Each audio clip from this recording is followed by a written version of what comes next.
কৃষ্ণ কৃষ্ণ কৃষ্ণ ভক্ত কৃষ্ণ ভক্ত সন্তান দিও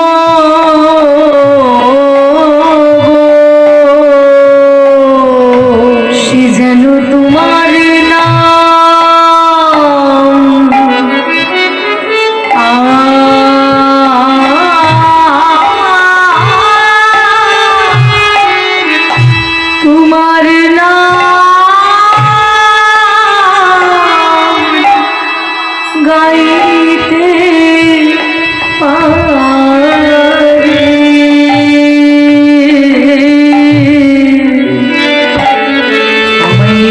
কৃষ্ণ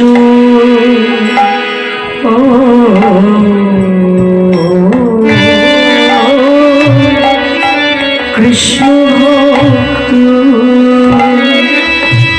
সন্তান দিও দয়াময়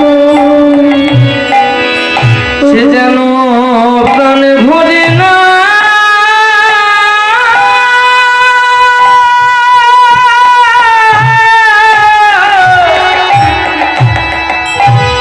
প্রাণে ভরে না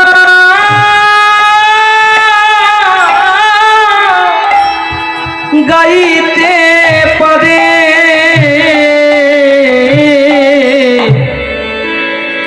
আমায় জানো একটা কৃষ্ণ ভক্ত সন্তান দিও প্রভু।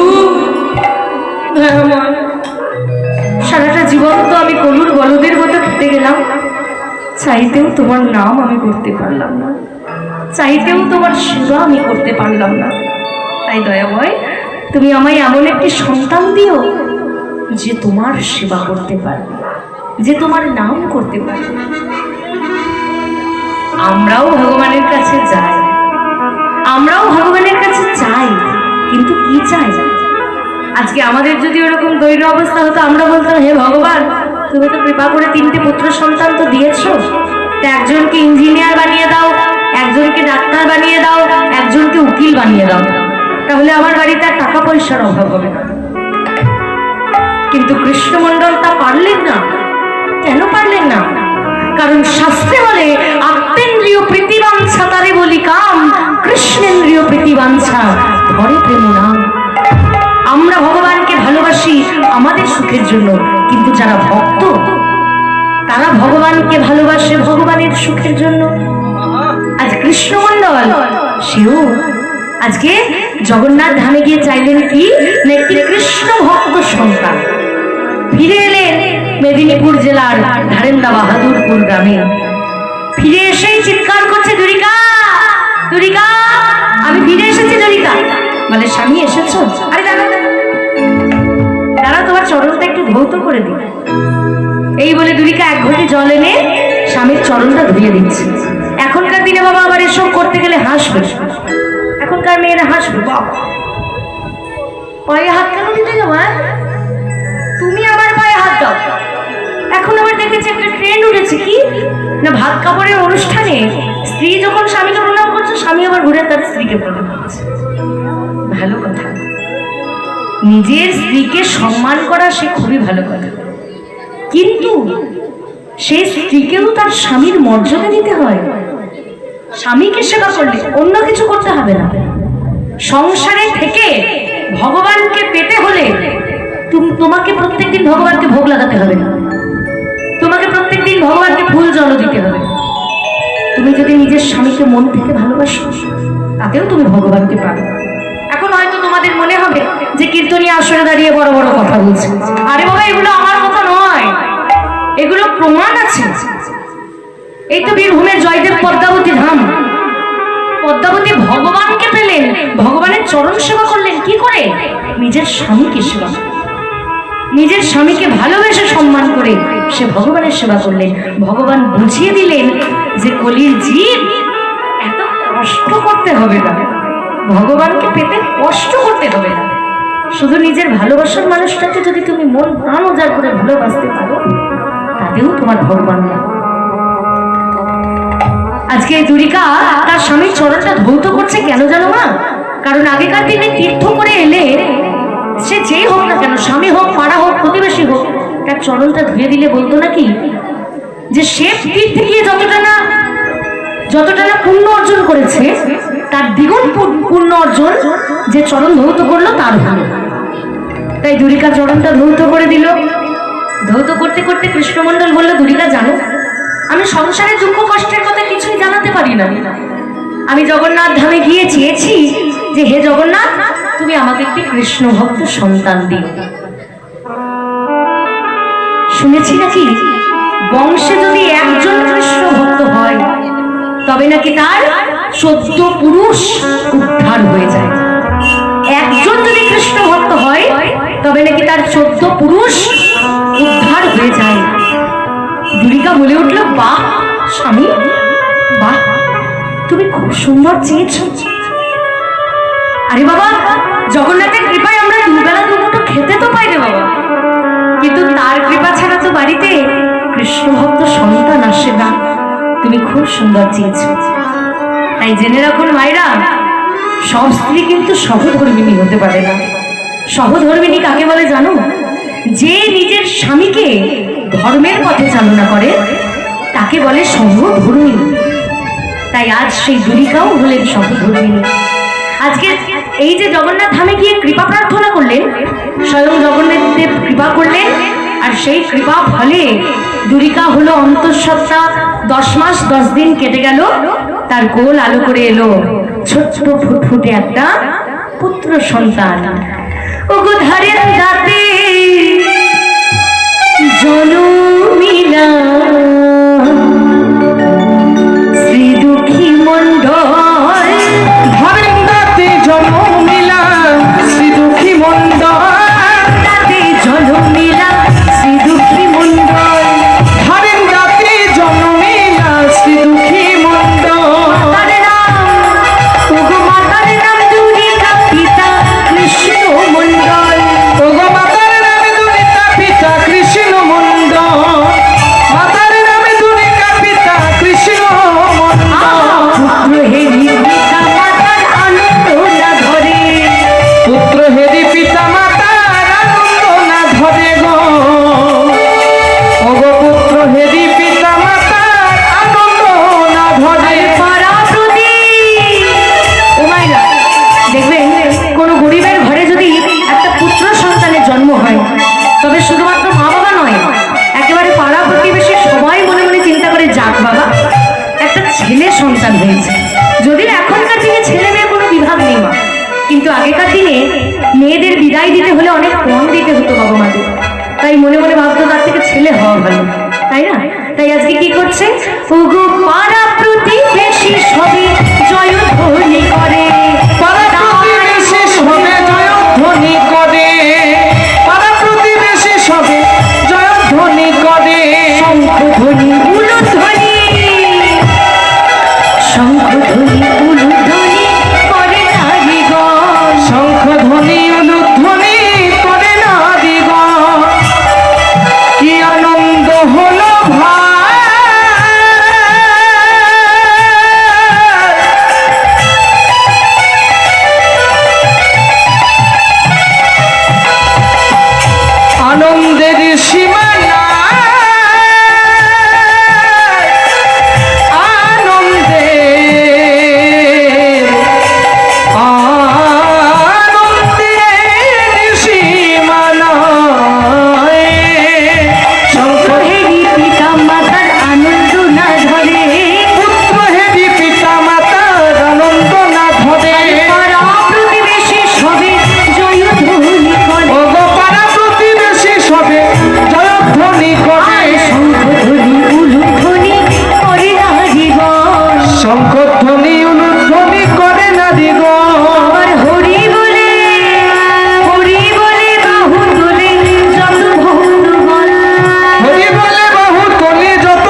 আনন্দ করছি, তারই তো কান্না থামছে না, তারই তো কান্না থামছে না রে। যাকে নিয়ে আনন্দ করছি, আহ্লাদ করছি, সেই তো কেঁদে চলেছে সময়। মায়েরা দেখবেন জন্মের সময় যখন ওই ছোট্ট সদ্যজাত শিশুটি কেঁদে ওঠে, তখন বাড়ির সকলে হো হো করে হেসে ওঠে। কেন? মনে মনে ভাবে, যাক বাবা, বাড়িতে একটা সুস্থ সন্তানের জন্ম হয়েছে। কিন্তু যে ছেলেটা কাঁদে না, তার বাড়ির লোকের অবস্থাটা কেমন হয় বলুন তো মায়েরা? কাঁদে না মানেই কিন্তু অসুস্থ, বাবা, সুস্থ হয়নি। তাই আজ সেই ছোট্ট ছেলেটি যখন কাঁদছে হাওয়া করে, পাড়া প্রতিবেশী বলে উঠলো, ওরে ও দুরিকা, দুরিকা যা না, যা, ছেলেটার মুখে একটু মধু দে, ছেলেটা কত কাঁদছে। দুরিকার মনের ভেতরটা একেবারে চুরমার হয়ে যাচ্ছে। মনে মনে ভাবছে, এই গরিবের সংসারে মধু, মধু কোথায় পাবো? নুনান্তেই পান্তা ফুরাই, তো আবার মধু কোথা থেকে জোগাড় করবো? তবুও নিজের স্বামীর কাছে গিয়ে বলে উঠলো, স্বামী, স্বামী গো, দেখো না, দেখো না ছেলেটা কত কাঁদছে, তুমি ওর মুখে একটু মধু দাও। জানো না স্বামী, এই পাড়াতে কারোর বাড়ি থেকে এক ফোঁটা মধু ধার করে এনে তুমি আমার ছেলেটার মুখে দাও। কৃষ্ণমণ্ডল রেগে গিয়ে বলে, দুরিকা, এ তুমি কি বললে দুরিকা? আমি আমি ধার করে মধু নিয়ে আসবো, আর সেই ধার করা মধু আমি আমার ছেলের মুখে দেবো? দুরিকা, না না দুরিকা, তা হয় না। এ কথা তুমি আমায় বলো না, আমি পারবো না। কারণ কি জানো? সেই ধার যদি আমি শোধ করতে না পারি, তবে যে আমাকে পরের জন্মে তার ঘরের কুকুর হয়ে জন্মাতে হবে দুরিকা। আর তুমি কি তাই চাও? আমি তো কারোর বাড়ির কুকুর হয়ে জন্মাতে চাই না দুরিকা। তবে তুমি কেঁদো না, আমি আমার ছেলেকে মধু দেব। ওগো, আমি আমার ছেলেকে মধু দেব। তবে যে মধু কোনো দোকানে পাওয়া যায় না, যে মধু পেতে হয় দোকানে। দো মানে দুই, কানে আমাদের শ্রবণ ইন্দ্রিয়। তাই কি করলেন জানো? দুরিকার কোল থেকে সেই সদ্যজাত শিশুটিকে কোলে নিলেন কৃষ্ণমণ্ডল। আর কি করলেন? দুই কানে শোনাই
বলেছিলাম না আমার ছেলে কৃষ্ণ ভক্ত হবে।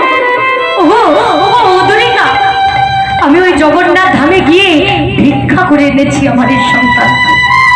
আমার সন্তান কি আর কৃষ্ণ ভক্ত না হয় দুলিকা? আমার ছেলে কৃষ্ণ ভক্ত হবে। খুব আনন্দ, যেই না হরি নাম শুনিয়েছে শিশুর মুখে এক মুখ হাসি খিলখিল খিলখিল করে হাসছে। দেখতে দেখতে মায়েরা 5টা বছর কেটে গেল। এমন গরিবের সংসারে জন্ম দেখে পাড়া প্রতিবেশীরা তার নাম দিল দুঃখী, দুঃখী মণ্ডল। 5টা বছর কেটে গেল। সেই ছোট্ট দুঃখী প্রত্যেক দিন বাবার কোলে বসে বসে চৈতন্য ভাগবত, চৈতন্য চরিতামৃত, শ্রীমদ ভগবত শ্রবণ করে। বাবার কোলে বসে বসে প্রত্যেক দিন ধর্মগ্রন্থ সে শ্রবণ করে। তার বাবা পাঠ করে আর সে শ্রবণ করে। কৃষ্ণ ভজনের সংসারে যার জন্ম, সে কি আর কৃষ্ণ ভক্ত না হয় বাবা? আমাদের বাড়ির ছেলেটাকে আমরা যখন বড় করে তুলি, তাকে আমরা কত কত টিউশন দিয়ে দিই। বাংলা, অঙ্ক, ইংরেজি, জিওগ্রাফি, সায়েন্স, কত রকমের টিউশন, কম্পিউটারের ক্লাস, আরো এক্সট্রা অর্ডিনারি কত কিছু আমরা করি। কত কিছু তাকে আমরা বুঝে দিই, কিন্তু একবারও বলি না যে বাবা সকালবেলায় উঠে আর সন্ধ্যাবেলায় এই দুটোর সময় একবার ঠাকুর ঘরে গিয়ে প্রণাম করে এসো। একবারও আমরা তো শেখাই না, একবারও আমরা তাকে বোঝা। আবার আবার আরো একটা ঘটনা বলে শোনো, নিজের চোখে দেখাবো। রাস্তা দিয়ে একটা মা তার ছেলেকে স্কুল থেকে নিয়ে বাড়ি ফিরছে, আর ছেলেটা বারবার বলছে, ও মা আমার একটা চকলেট কিনে দাও না গো, একটা চকলেট কিনে দাও না। আর সেই মা রেগে গিয়ে বলছে, না বাবা চকলেট খেতে হবে না, চকলেট খেলেই দাঁতে পোকা লাগবে, এই বলে দিলাম। বলছি না চকলেট খেতে হবে না, দাও না দাও না একটা চকলেট দাও না একটা। রাস্তা দিয়ে পেরিয়ে যাচ্ছিল একজন বৈষ্ণব বাবাজি, করতাল নিয়ে মুখে হরিনাম করতে করতে বেরোচ্ছে। হঠাৎ করে সেই মা বলে উঠলো, এই চকলেট খাবি? চকলেট খেলেই ওই দেখ ছেলে ধরা, তোকে ধরে নিয়ে চলে যাবে। চিন্তা করুন, সেই ছেলেটা জানলো কি যে যারা হরিনাম করে, করতালবাজি হরিনাম করে রাস্তা দিয়ে বেরিয়ে যায়, তারা আসলে ছেলে ধরা, তাহলে তাদের সঙ্গে মেশা যাবে না। মানে ছোট থেকে এমন একটা শিক্ষা দিয়ে দিল যে বড় হয়ে তো সেই ছেলে নিজের বাবা মাকে বৃদ্ধাশ্রমে রাখবেই বাবা। সেই বাবা মা বৃদ্ধাশ্রমে থাকবে না তো আর কে থাকবে? তার জন্য তুমি যদি একটা তেঁতুল বৃক্ষ রোপণ করে মনে মনে ভাবো সেটাতে মিষ্টি আম হবে, তা তো হবে না। মিষ্টি আম পেতে গেলে তোমাকে মিষ্টি আমের গাছ লাগাতে হবে।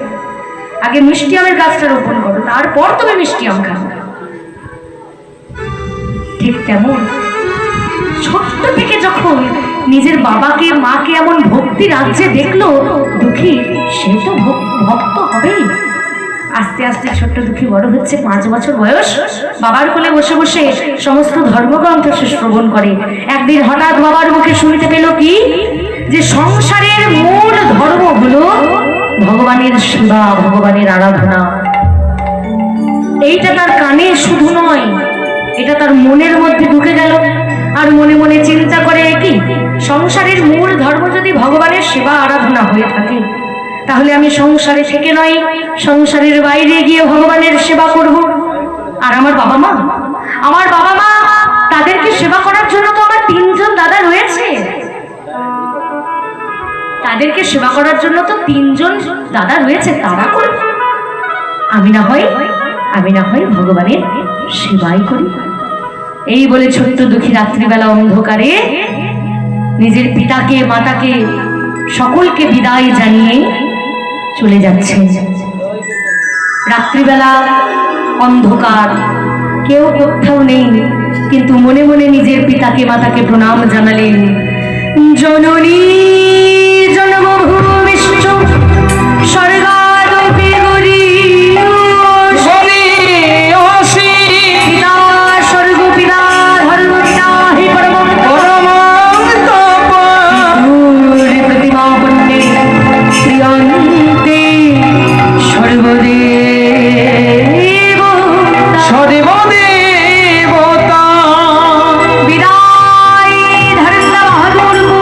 শিরবি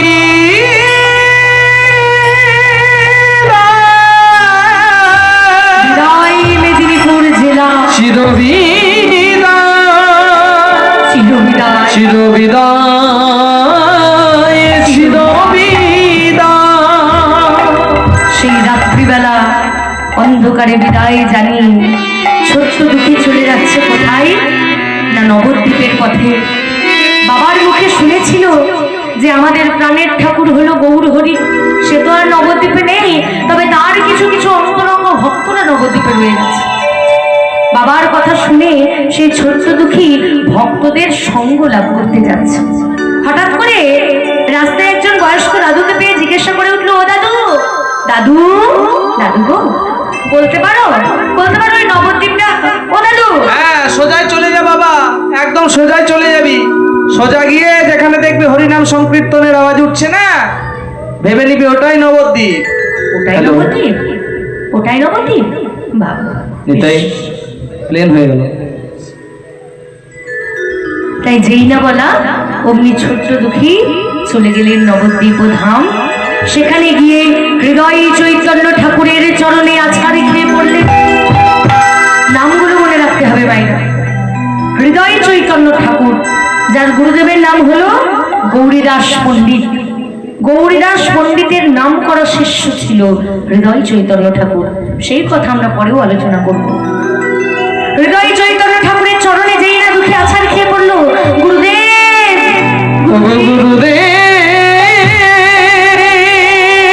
কৃপা করুন গুরুদেব, কৃপা করো, কৃপা করুন, আমায় করুণা করো। সঙ্গে সঙ্গে হৃদয় চৈতন্য ঠাকুর বলে উঠলে, কি বাবা, আরে ওঠ ওঠ ওঠ ওঠ, কে তুই, কি তোর নাম? আগে আমার নাম দুঃখী মণ্ডল।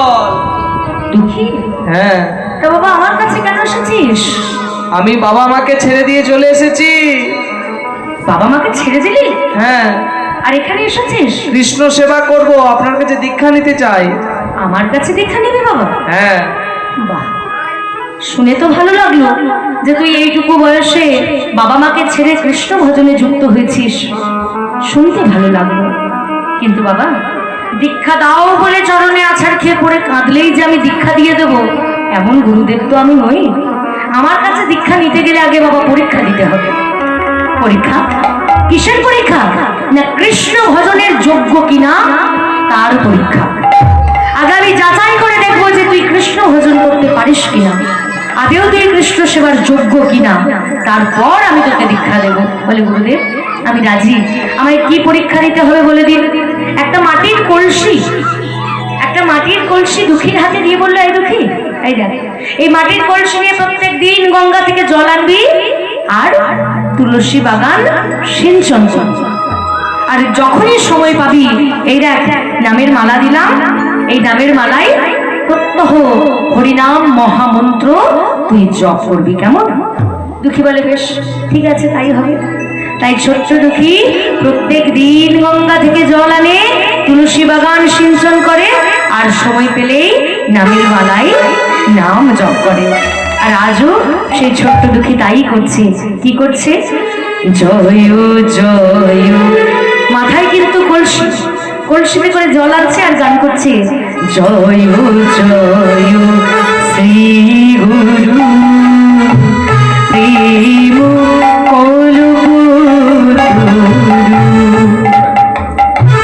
ওগো জয় জয় শ্রী গুরু প্রেম কল্পতরু। জয় জয় শ্রী গুরু, গুরু আমার প্রেম কল্পতরু।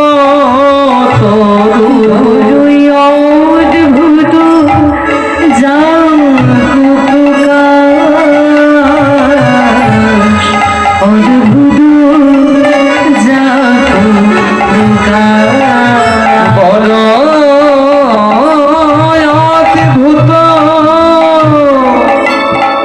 যাকো প্রকাশ,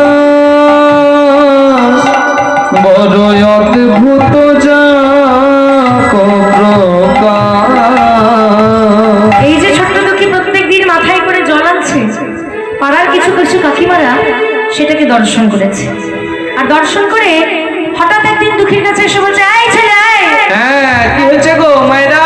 আরে বলি তোর বাড়ি কোথায়? আগে আগে আমার বাড়ি